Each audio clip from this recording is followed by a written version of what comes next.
আজ আমাদের আলোচ্য বিষয় সত্যাপেক্ষ।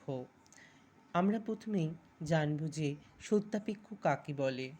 সত্যাপেক্ষ বলতে বোঝায় যে যৌগিক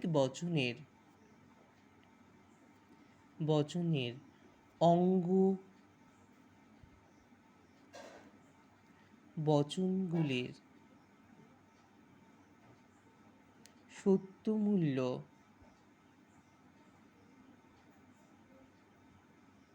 সত্যমূল্য জানা থাকলে সমগ্র যৌগিক বচনটির সত্যমূল্য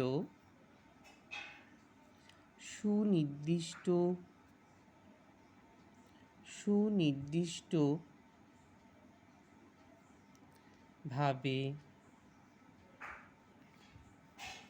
নির্ধারণ করা যায়, সেই যৌগিক বচনকে সত্যাপেক্ষ বচন বলে। তাহলে কি হলো? যে যৌগিক বচনের অঙ্গবচনগুলির সত্যমূল্য জানা থাকে এবং সমগ্র যৌগিক বচনের সত্যমূল্য সুনির্দিষ্টভাবে নির্ধারণ করা যায়, সেই যৌগিক বচনকে সত্যপেক্ষ বচন বলে। যৌগিক বচন বলতে আমরা জানি যদি, তবে, এবং, কিন্তু এই শব্দ দ্বারা যখন কোনো বচন যুক্ত হয় তাকেই যৌগিক বচন বলে। এবং এই যৌগিক বচনের সত্য মূল্যগুলো যদি জানা যায় এবং তা থেকে আমরা তার মূল বচনটা কি হবে বা সেটা সত্য না মিথ্যা সেটা নির্ধারণ করা যাবে। সত্যাপেক্ষ বলতে মূলত বোঝাচ্ছে বচনটি সত্য না মিথ্যে না সংশয়াত্মক। এইভাবেই এই পদ্ধতির মাধ্যমে আমরা বচনের সত্যতা নির্ণয় করতে পারি। এই যৌগিক বচনকে বা এই সত্যাপেক্ষ বচনগুলিকে আমরা 5 ভাগে ভাগ করতে পারি। 1. নিষেধক। 2. সংযৌগিক। 3. বৈকল্পিক। 4. প্রাকল্পিক। 5. প্রাতিকল্পিক। তাহলে 5 প্রকার বচন কি কি? 1 হচ্ছে নিষেধক, একটা সংযৌগিক, 3 বৈকল্পিক, 4 প্রাকল্পিক, 5 প্রাতিকল্পিক। নিষেধক বচন কাকে বলছে?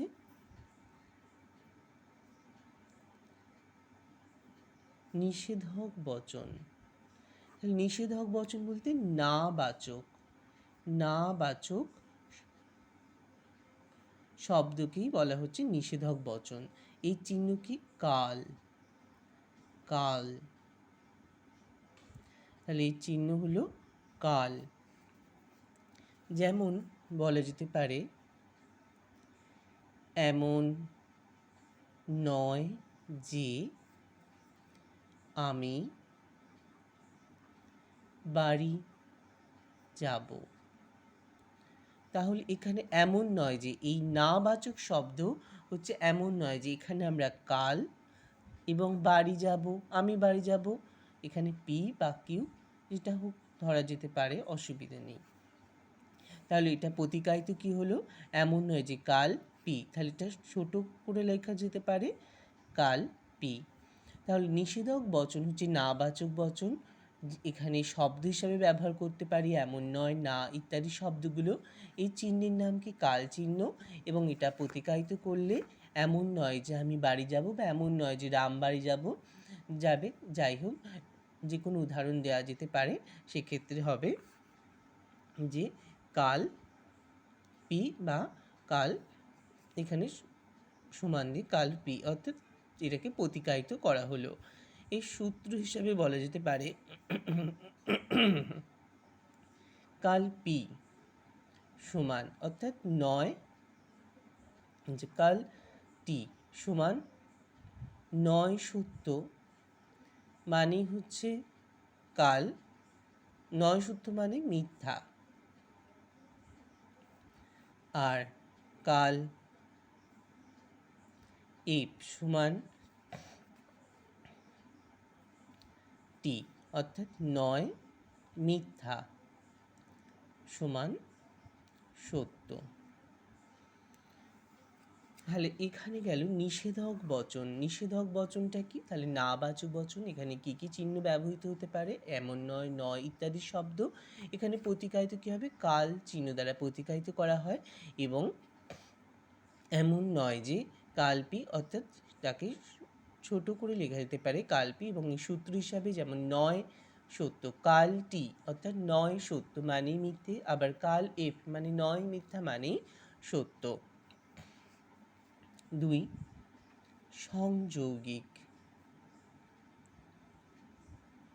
সংযৌগিক বচন। সংযৌগিক বচন।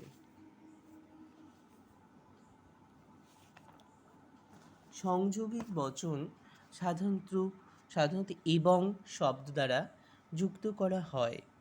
এবং শব্দ দ্বারা যুক্ত করা, তাহলে সংযৌগিক বচন কি? এবং শব্দ দ্বারা যুক্ত করা হয়ে থাকে।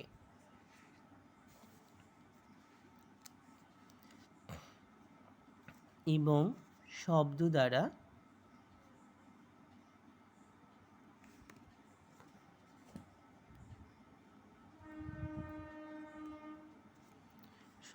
দ্বারা যুক্ত হয়।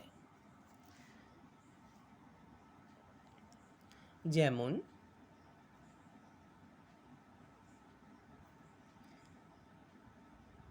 রাম এবং শ্যাম 2 ভাই।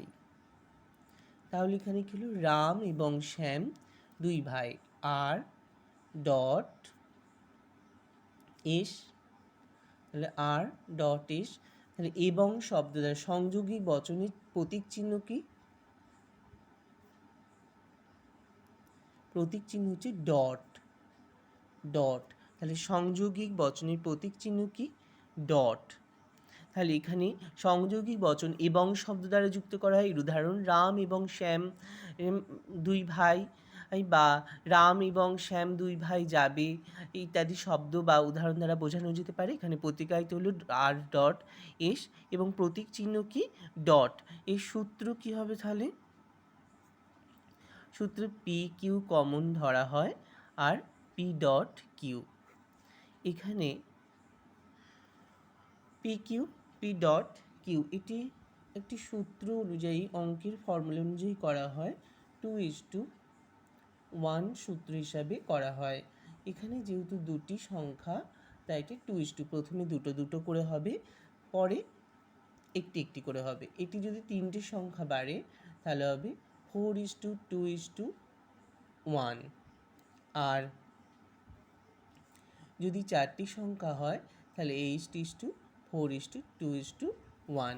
তাহলে এখানে যেহেতু দুটি সংখ্যা পি কিউ ধরা হচ্ছে তাই প্রথমে দুটো টি হবে, টি এফ এফ, এগুলো সূত্রের মধ্যেই চলে আসে। আর এখানে হবে টি এফ টি এফ। এই সূত্র কি হবে? ডটে টি বাকি সব মিথ্যা। ডটের সূত্র কি তাহলে? টি বাকি সব মিথ্যা।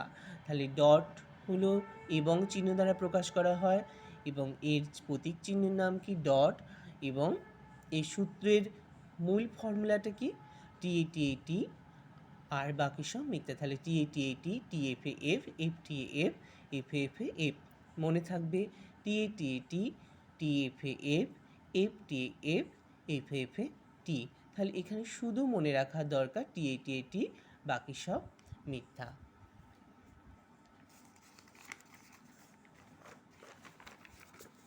বৈকল্পিক বচন।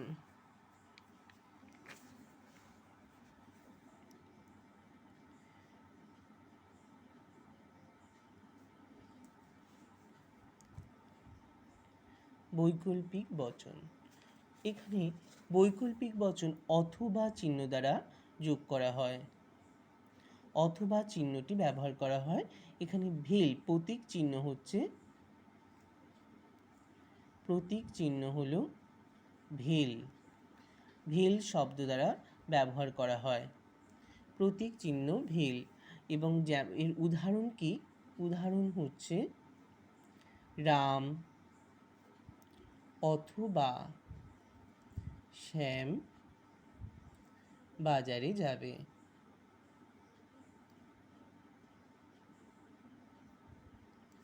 তাহলে রাম আর শ্যামের ভেলের অথবা জায়গায় আর, এটাকে আর ধরা হলো। তাহলে এখানে আর না এস, তাহলে আর ভেল এস, তাহলে এর প্রতিকায়িত করা হলো আর ভেল এস। তাহলে বৈকল্পিক বচন অথবা চিহ্ন দ্বারা যুক্ত হয়, প্রতীক চিহ্ন হচ্ছে ভেল এবং এর উদাহরণ হচ্ছে আর ভেল এস, প্রতীক চিহ্ন আর ভেল এস। এর সূত্র কি? সূত্র আগে যেটা বললাম, পি কিউ কমন থাকে এখানে, আর পি ভেল কিউ, পি কিউ কমন আর পি ভেল কিউ। তাহলে এখানেও প্রথমে টি টি, তারপরে এফ এফ, তারপরে টি এফ এবং টি এফ। ভেলের সূত্রটা ডটের ঠিক উল্টো। এখানে টি এ টি টি, টি এফ এ টি, এফ টি এ টি আর এফ এ এফ এ এফ। তাহলে এখানেও একটা সংখ্যা মনে রাখলেই হবে, এফ এ এফ এ এফ, বাকি সব সত্য। তাহলে এফ এ এফ এ এফ, বাকি সব সত্য। ডটে কি হয়েছিল? টি এ টি, বাকি সব মিথ্যা। এফে ভেলে হচ্ছে এফ এ এফ এ এফ, বাকি সব সত্য। এরপরে প্রাকল্পিক বচন।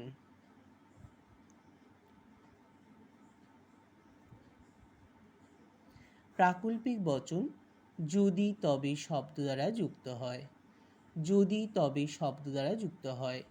এই চিহ্নের নাম হচ্ছে নাল, প্রতীক চিহ্নের নাম হচ্ছে নাল। অনেক সময়কে হর্ষু বলা হয়, তাহলে প্রতীক চিহ্নের নাম হচ্ছে নাল বা হর্ষু। তাহলে এর উদাহরণ কি হবে? যদি বৃষ্টি পড়ে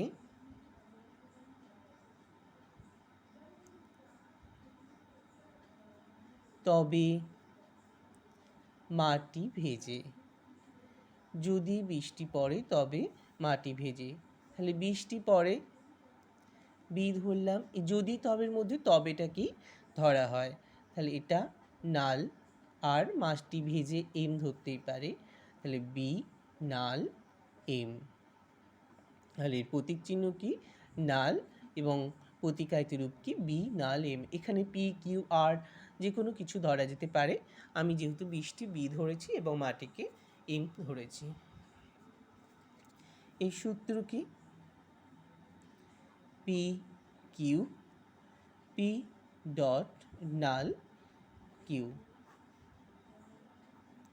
টি T F F, T F T F, আর এটা হবে তাহলে টি এ টি এ টি, টি এফ এ এফ, এফ টি এ টি, এফ এফ এ টি। তাহলে এখানে আলাদা কোনটা? টি এফ এ এফ।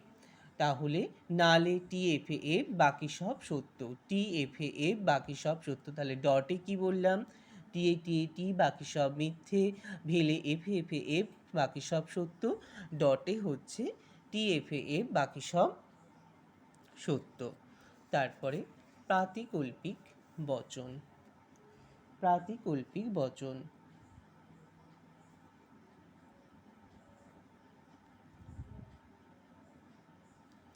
বচন বা বস্তু সমমানতাও বলা হয়। এটি ট্রিপল বার, ট্রিপল বার, প্রতীক চিহ্ন হচ্ছে ট্রিপল বার। আর প্রাতিকল্পিক বচন যদি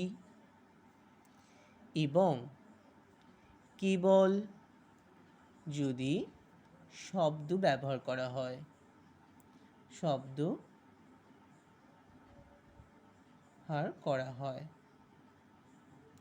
শব্দ ব্যবহার করা হয়। তাহলে যদি এবং কেবল যদি শব্দটি ব্যবহার করা হয়। এর প্রতীক চিহ্নের নাম কি? ট্রিপল বার। প্রতীক চিহ্নের নাম ট্রিপল বার বলা হয় এবং এর আরেকটা নাম হচ্ছে বস্তুগত সমমানতা। বস্তুগত সমমানতা বলা হয় বা দ্বিপাকল্পিক বচনও বলা যেতে পারে। এখানে উদাহরণ দেওয়া যেতে পারে, যদি রাম আসে এবং কেবল যদি ভরত আসে।